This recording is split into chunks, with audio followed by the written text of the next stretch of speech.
बिस्मिल्लाहिर्रहमानिर्रहीम। Last time हम लोगों ने एरर और डेविएशन पढ़ा था। एरर कहते हैं कि जो आपकी वैल्यू आपको मिलनी चाहिए थी, सही है, यानी कि ऑब्टेन्ड वैल्यू, वो आपकी ऑब्जर्व वैल्यू से डिफरेंट निकली। यानी कि जो आप वैल्यू चाह रहे थे वो और जो वैल्यू आपकी आ गई, वो दोनों के दरमियान फर्क आ गया, तो ये एरर होता है। और एरर तीन वजहों से होता है, ये हमने लास्ट टाइम डिस्कस किया था, या तो पर्सनल या सिस्टमैटिक या रैंडम। और उसके बाद डेविएशन क्या, कि डेविएशन का मतलब होता है कि आप अपने गोल को अचीव ना कर पाए। लाजमी सी बात है, अगर एरर आ जाएगा तो डेविएशन ऑटोमेटिकली अकर हो जाएगी। एरर और डेविएशन एक साथ है, आप अपने गोल को क्या करेंगे, अचीव नहीं कर पाएंगे। ठीक है, अब जो हमारे पास टॉपिक है वो टॉपिक है थोड़ा सा न्यूमेरिकल्स की तरफ हम लेके जाएंगे। ठीक है, और अब जो फर्स्ट ईयर के न्यूमेरिकल है वो numerical, it is quite different, it is quite tough and quite difficult as compared to the 9th class। 9th class से ये बहुत डिफरेंट है ये। ठीक है, सबसे पहले तो हम बेटा एक काम करते हैं, आपको एक फॉर्मूला दिखाते हैं, नंबर ऑफ मोल्स। ये वो फॉर्मूला है जो क्लास 9th में आप लोगों ने बहुत मालूम किए, और बाद बच्चे बड़े परेशान होते थे, सर नंबर ऑफ मोल्स कैसे मालूम करेंगे, नंबर ऑफ मोल्स कैसे मालूम। ठीक है, तो नंबर ऑफ मोल्स का फॉर्मूला होता है मास, और अभी आपको पता चलेगा ये तो बच्चों वाला न्यूमेरिकल है, असल न्यूमेरिकल तो अब आपको मिलेंगे। मास अपॉन मोलर मास, सही है जी। एक ये फॉर्मूला है नंबर ऑफ मोल्स मालूम करने का, एक ये फॉर्मूला है, इसमें क्या है, मास नहीं होगा बल्कि वॉल्यूम अपॉन मोलर वॉल्यूम। एक ये फॉर्मूला है,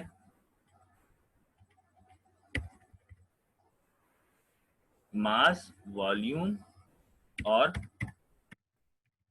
प्रेशर अपॉन मोलर प्रेशर। लेकिन वैसे ना एक बात बताऊं, ये आता नहीं है, प्रेशर वाला नहीं आता, मैं फिर भी एक ऐसी आपकी सहूलत के लिए आपको दिखा रहा हूं। ठीक है, इसी तरीके से एक फॉर्मूला आता है, number of atom is equal to number of mole multiply N A. अच्छा, एन ए आप लोगों को मालूम होना चाहिए, ये हमने 9th क्लास में पढ़ा था। एन ए कहते हैं एवोगाड्रो नंबर को, और एवोगाड्रो नंबर की वैल्यू मैं यहां ब्रैकेट में लिख देता हूं कि आप में से अगर किसी को याद हो तो बता सकता है, 6.02 इंटू 10 की पावर 23, ये नंबर ऑफ एटम्स होते हैं। ये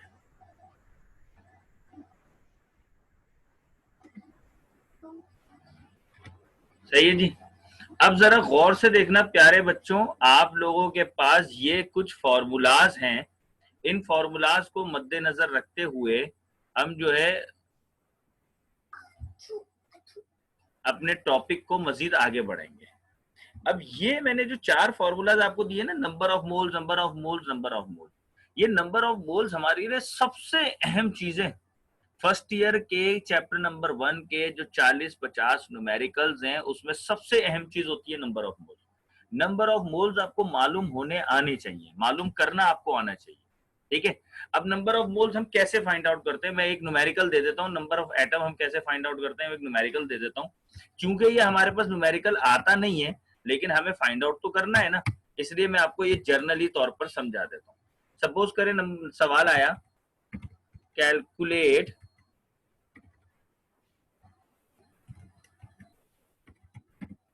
calculate number of moles in 88 gram of CO2।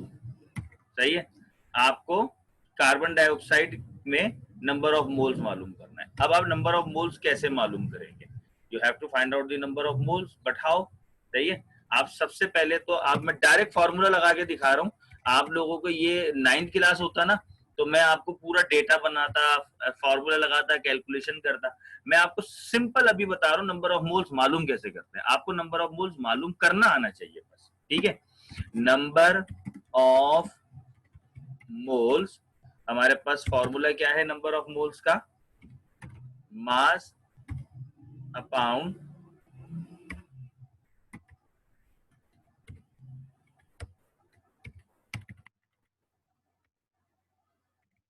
Molar mass, ये फॉर्मूला था ना हमारे पास नंबर ऑफ मोल्स का, ठीक है।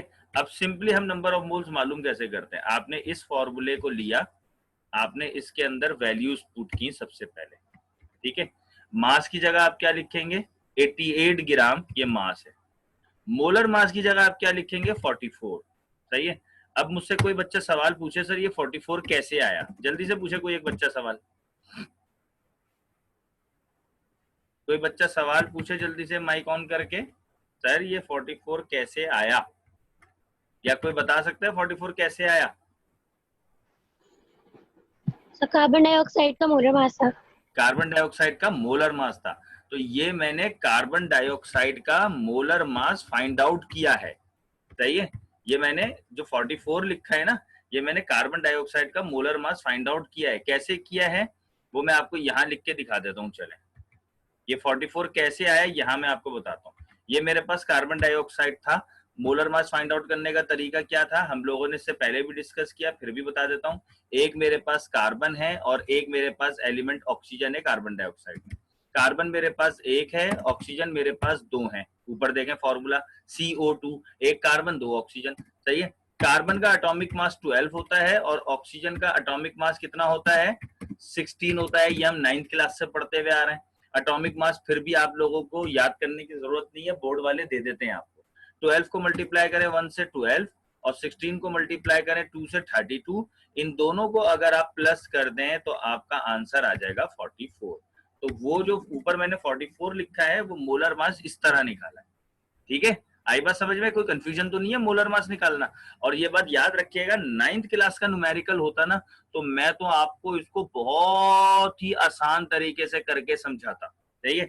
जैसे मिसाल के तौर पे अभी आप लोगों को एक वीडियो स्क्रीन तो शेयर हुई भी है ना, जरा इसको रुके, मैं आपको एक स्क्रीन शेयर करता हूँ और आपको मैं बताता हूँ 9th क्लास में तो हम न्यूमेरिकल जो है वो कितने बच्चों वाले तरीके से कराते हैं। इस कंप्यूटर स्क्रीन नजर आ रही है आपको मेरी? ये देखें,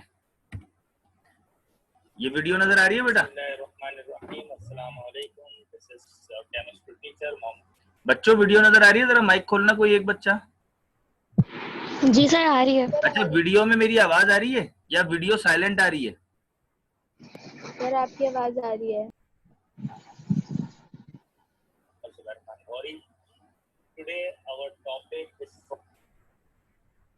अब ये देखें 9th क्लास के अंदर, 9th क्लास में तो हम न्यूमेरिकल में पहले तो उनको स्टेप समझाते हैं। ये मैंने एक वीडियो दिखा रहा हूँ आपको अपनी 9th क्लास की, ठीक है।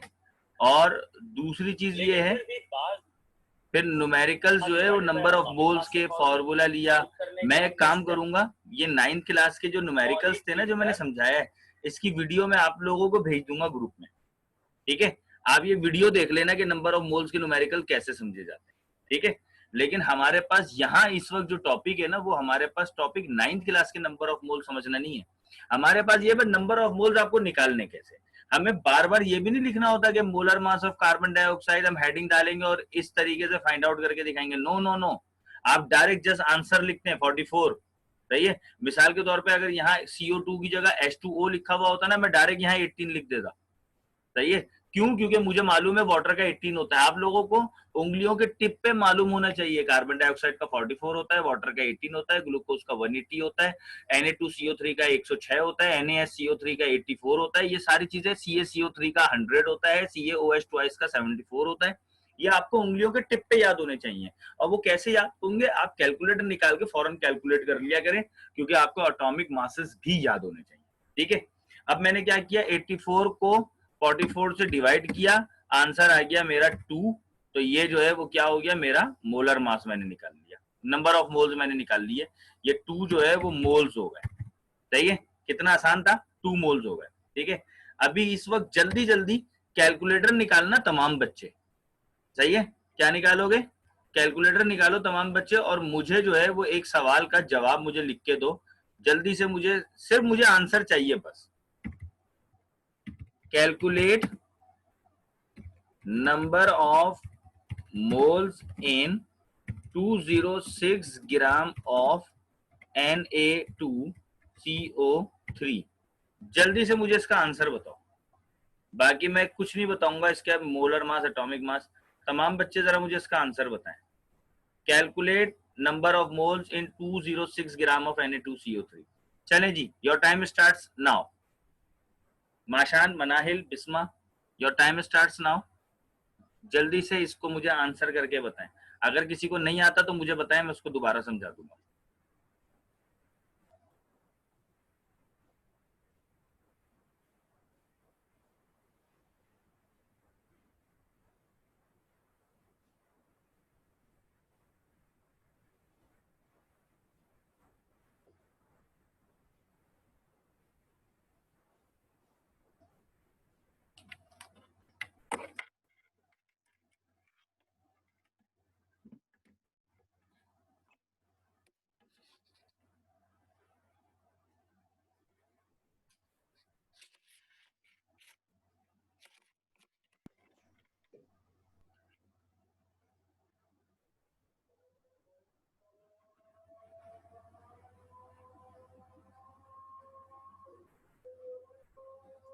क्या पोजीशन है बच्चों,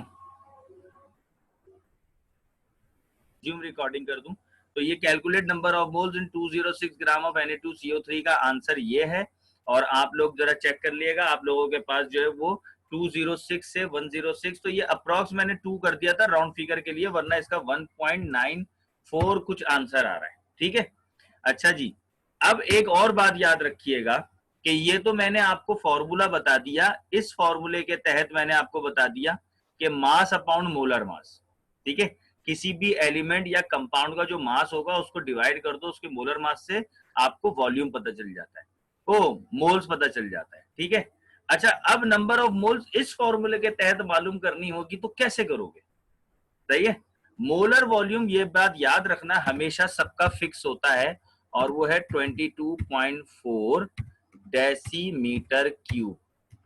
ये याद रखना, ये सबका जो है वो मोलर वॉल्यूम सबका सेम है।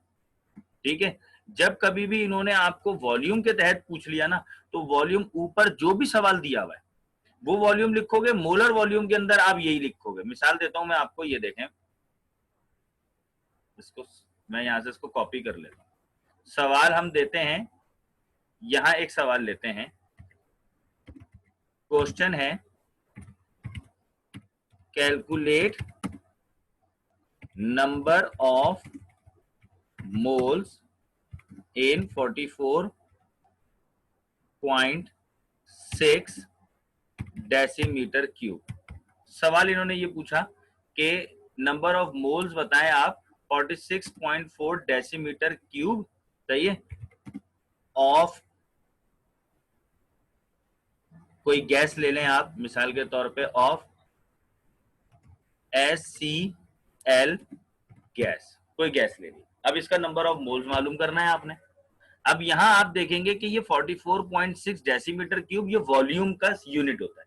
आप समझ जाएंगे कि यहाँ नंबर ऑफ मोल्स मैं मास वाले फॉर्मूले से नहीं बल्कि वॉल्यूम वाले फॉर्मूले से फाइंड आउट करूंगी। अब कैसे फाइंड आउट करूंगी, ये है हमारे पास फॉर्मूला, सही है। अब इसमें आप वॉल्यूम की जगह क्या लिखेंगे, जो वॉल्यूम इन्होंने आपको सवाल में दिया है। सवाल में कितना दिया है, 44.6 डेसीमीटर क्यूब। और मोलर वॉल्यूम कितना होता है, ये बात याद रखना, मोलर वॉल्यूम सबका सेम होगा, 22.4 डेसीमीटर क्यूब। ये मोलर वॉल्यूम सबका सेम है। अब आपने क्या किया, आपने जो है वो इसको डिवाइड किया, सही है, आपने इसको डिवाइड किया 22.4 को 44.6 से जब आपने डिवाइड किया तो आपको आंसर मिल गया क्या, आपको आंसर मिल गया 2 मोल्स, ये आपको आंसर मिल गया। हाउ सिंपल इज दैट, सही है। 1.991, ठीक है, मैं राउंड फिगर करके बता रहा हूं, सही है, 1.991 वो भी ठीक है। चलो एक काम करते हैं ना, हम इसको सवाल को चेंज कर देते हैं, इसको 8 कर देते हैं, इसको हम 8 कर देते हैं। अब तो 2 आ गया, ठीक है, इस तरीके से। अच्छा, इसी तरह अगर मैं प्रेशर के ऊपर बात करूं तो प्रेशर मोलर प्रेशर भी सबका सेम होता है 180 एम, सही है। या अगर mmHg या टॉर में दिया जाए तो 760 टॉर, ये मोलर है। अगर मैं आपसे, यानी कि अब जरा गौर से सुनिएगा बात को मेरी, तो आपको समझ में आ जाएगा। ये जो 3 हमने न्यूमेरिकल्स किए हैं, इनको मैं सेंटर कर रहा हूं, ठीक है, बल्कि सेंटर नहीं कर रहा, वापस वही कर रहा हूं। ये वाला न्यूमेरिकल जो है number of mole mass upon molar mass, ये आप कैसे फाइंड आउट करेंगे? जो मास दिया हुआ है डिवाइड करेंगे कंपाउंड या एलिमेंट के मास से। ये वाला आप न्यूमेरिकल कैसे सॉल्व करेंगे? जो वॉल्यूम दिया होगा उसको आप 22.4 से डिवाइड कर देंगे, भले वो गैस हो, एलिमेंट हो, कंपाउंड हो, कुछ भी हो, आप 22.4 से डिवाइड कर देंगे। या आपको मोलर वॉल्यूम के थ्रू मोल्स पता चल जाएंगे। तीसरा, अगर प्रेशर दिया हुआ हो, सही है, और सवाल में आप देखो प्रेशर एटीएम में दिया हुआ है, तो आप 180 एम से डिवाइड करोगे, और अगर सवाल में 760 से दिया हुआ है, टॉर से दिया हुआ है, तो आप 760 से डिवाइड करोगे। मैं इसका भी एक सवाल आपको दिखा देता हूं करके, ताकि आपको इसकी भी कोई परेशानी ना हो, ठीक है। क्वेश्चन लिया,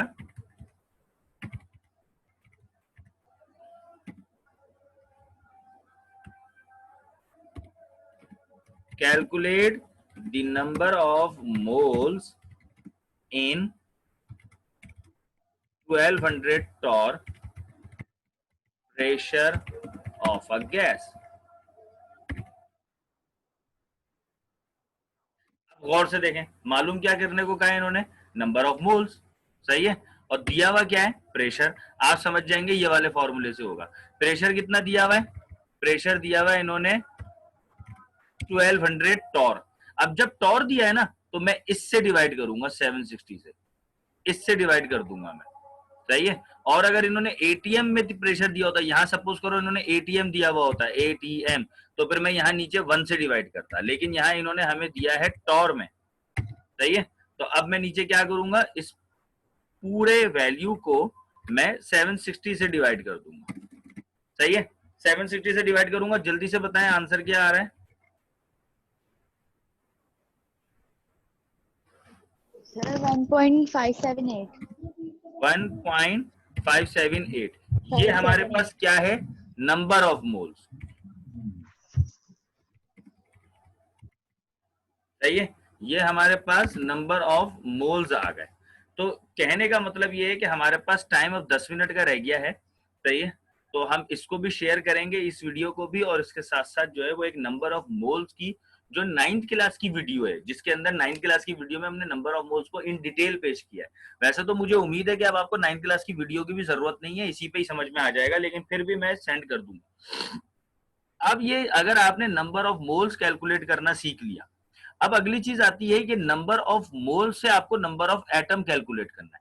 नंबर ऑफ एटम कहते हैं कि किसी भी एलिमेंट या कंपाउंड में अगर उसकी तादाद 1 है, तो उसके अंदर 6.02 10 की पावर 23 एटम, मॉलिक्यूल या पार्टिकल्स होंगे।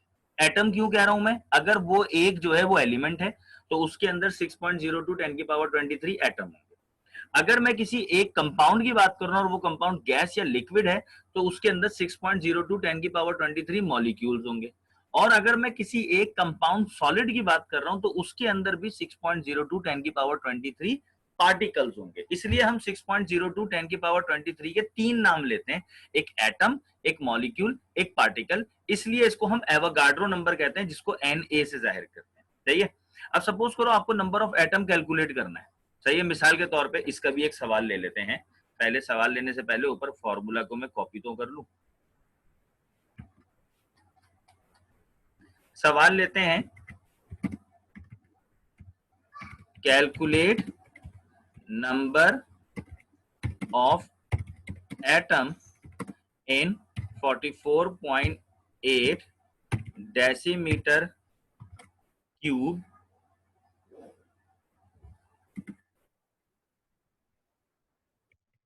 Of H2O2।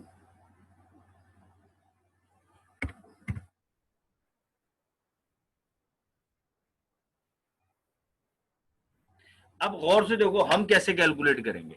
हम ये जानते हैं कि भाई हमारे पास जो अहम चीज है वो ये है कि हमारे पास तो फॉर्मूला ये है, कैलकुलेट नंबर ऑफ एटम का जो हमारे पास फॉर्मूला है वो है नंबर ऑफ मोल्स को मल्टीप्लाई कर दो 6.02 से। इसका मतलब ये है कि पहले आपने number of moles find out करना है ना भाई, इसलिए हम नंबर ऑफ मोल्स को सबसे ज्यादा अहमियत देते हैं। अब जब number of moles find out करूंगा तो ऊपर देख रहा हूं मुझे ये 44.8 क्या दिया हुआ है बेटा, जल्दी से बताओ, जल्दी से बताओ क्या दिया हुआ है, हमारे पास टाइम लिमिटेड है। डेसीमीटर। ये डेसीमीटर क्या होता है, प्रेशर, वॉल्यूम या मास? वॉल्यूम। Volume, volume. शाबाश। तो सबसे पहले मैं नंबर ऑफ मोल्स मालूम करूंगा दूसरे वाले फॉर्मूले के तहत। इस फॉर्मूले के तहत पहले मैं नंबर ऑफ मोल्स मालूम कर लूंगा, सही है। इस फॉर्मूले के तहत वॉल्यूम की जगह लिख दूंगा मैं 44.8, और मोलर वॉल्यूम तो मैंने आपको कहा था कि हम 22.4 से ही डिवाइड करते हैं, ठीक है। तो अब जब मैंने ये लिया तो मेरा आंसर क्या बना, मेरा आंसर बना इसका is equal to 2 moles. 2 moles answer बन गया मेरा। अब ये वाला जो मेरा फार्मूला था ना, ये फार्मूला अब मैं नीचे लगाऊंगा। अब नंबर ऑफ मोल्स की जगह मैं लिखूंगा 2, और Na की जगह मेरे पास ये नंबर दिया हुआ है 6.02 10 की पावर 23, सही है। अब मेरे पास आंसर क्या आएगा, आंसर मेरे पास आएगा number of atom is equal to 12.04। मैं गलत तो नहीं हूं? नहीं सर, सही है बिल्कुल। और 10 की पावर 23, सही है। ये मेरे पास आंसर आ गया। अब गौर से देखें, आज आपने सीखने वाली चीज क्या है, सबसे अहम चीज क्या है, नंबर ऑफ एटम निकालना या नंबर ऑफ मोल्स निकालना। आज के टॉपिक का अगर मैं टाइटल पूछूं आपसे, आज के टॉपिक का टाइटल क्या होना चाहिए? छेती छेती बताओ भाई, आज के टॉपिक, हमारा आज का टॉपिक का मेन चीज क्या है जो मैंने समझाना चाह रहा था, वो है ये number of moles. Number of moles ये हमारे टॉपिक का आज का मेन टाइटल समझे आप, सही है। नंबर ऑफ मोल्स हम कैसे फाइंड आउट करते हैं, नंबर ऑफ मोल्स आपको बार बार, हाँ माशान ने ये चैट पे लिख दिया, ठीक है माशान, हमारे पास ये नंबर ऑफ मोल्स जो है ये बार बार आएंगे, बार बार आपने नंबर ऑफ मोल्स निकालने। आपके पास अगर मैं आपको 50 न्यूमेरिकल दूंगा ना तो 49 न्यूमेरिकल में नंबर ऑफ मोल्स की जरूरत पड़ेगी आपको बीच में, इसलिए मैं आपको नंबर ऑफ मोल्स आज सिखा दिया। अगर मास से मालूम करेंगे तो कंपाउंड या एलिमेंट के मास से आप डिवाइड कर देंगे। अगर आप वॉल्यूम से number of moles find out करेंगे तो 22.4 से डिवाइड कर देंगे। वैसे तो प्रेशर से आता नहीं है, लेकिन अगर आए तो एटीएम है तो 1 से, और टॉर है तो 760 से। और जब जब आप नंबर ऑफ एटम मालूम करेंगे तो नंबर ऑफ मोल्स को मल्टीप्लाई करेंगे 6.02 10 की पावर 23 से, ठीक है। अच्छा, दूसरी चीज, ये तो आपने समझ लिया। अब मैं आपको इस वक्त लगे हाथ, हमारे पास जो है वो इस वक्त 4 मिनट रह गए हैं, 4 मिनट में मैं आपको यूनिटरी मेथड करवा रहा हूं। यूनिटरी मेथड क्या होता है, ये एक ऐसा मेथड होता है कि अगर आपको ये मेथड आ गया तो बहुत सारे न्यूमेरिकल से आपकी जान छूट जाएगी, सही है। अब वो यूनिटरी मेथड के लिए मैं एक सवाल छोड़े जा रहा हूं कि 3 लेस पापड़ जो हैं वो हैं आपके 30 रुपए के, तो बताइए आप कि 5 लेस पापड़ कितने के होंगे, जल्दी से आंसर दें।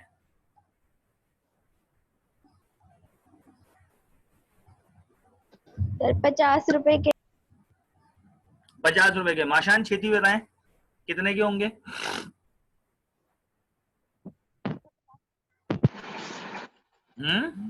50 के। 50 रुपए के। अच्छा, और बिस्मा आप बताएं। 50 रुपए के। 50 रुपए के। अब आप तीनों मुझे ये बताएं, आपने कैसे निकाला 50 रुपए के ये? सर जब एक लेस, जब 3, मतलब हमने 30 को 3 से डिवाइड किया था तो 10 आया था। शाबाश तो हमने शाबाश शाबाश शाबाश, माशान, माशान का माशाल्लाह दिमाग बहुत अच्छा चलता है। यही चीज सबसे अहम बात है हमारा भी जो चलता है। वो ये कि जब भी आप किसी दुकान के पास जाते हैं, कोई भी काम करते हैं, you have to find out the value of 1। आपको एक की कीमत मालूम करनी होती है। लेस 3 लेस 30 रुपए के हैं, इससे हमें कोई फायदा नहीं होगा। हमें फायदा ये होगा एक लेस कितने का है। तो हम क्या करते हैं, first we find out the value of 1। हम 1 की वैल्यू मालूम करते हैं। हमने लिखा कि 3 लेस जो हैं वो कितने के हैं, वो ₹30 के हैं। तो एक लेस कितने का होगा, इसके लिए हम क्या करते हैं, जो हमारी लेफ्ट साइड वाली वैल्यू है ना, यानी कि 3 वाली, ये नीचे चली जाती है, डाउन पे आ जाती है, यानी कि ये 30 अपनी जगह रहेगा और वो जो 3 लिखा हुआ था ना, वो क्या होगा, वो नीचे आ जाएगा। ये याद रखना, जो चीज हमें फाइंड आउट करनी होती है उसको हम जो है वो कौन से साइड पे लेते हैं, उसको हम लेफ्ट साइड पे लेते हैं। ये ₹30 वाला हमारा राइट साइड है और 3 लेस वाला लेफ्ट साइड है। इज इक्वल टू का राइट ₹30 है, इज इक्वल टू का लेफ्ट 3 लेस है। ठीक है, तो हम लेफ्ट वाले को क्या करते हैं, डिवाइड के नीचे ले आते हैं।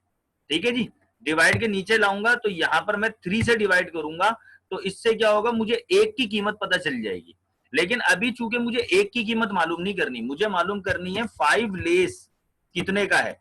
तो अब जो मैंने प्रोग्राम सेट करके रखा हुआ है 30 डिवाइडेड बाय 3 वाला, तो वो तो मैं एज इट इज लिखूंगा ही, 30 डिवाइडेड बाय 3, वो तो मैं एज इट इज लिखूंगा चाहिए, क्योंकि अभी मैंने कैलकुलेशन तो नहीं की ना।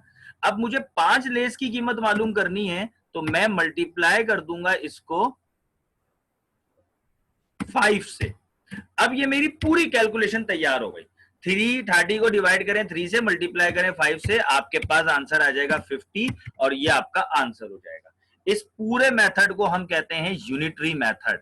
यूनिटरी मेथड क्या करता है, सबसे पहले आपसे एक की कीमत निकलवाता है, फिर जितने की कीमत मांगते जा रहे हैं ना उससे आप मल्टीप्लाई करते हैं। मुझे 5 क्या, मुझे 500 लेस की भी कीमत होती ना, मैं सिर्फ यहां पर 500 लिख देता, मुझे कीमत पता चल जाती। तो ये है हमारा जो है वो आज का टॉपिक। इंशाल्लाह ताला कल मिलेंगे। मैं रिकॉर्डिंग स्टॉप कर रहा हूं।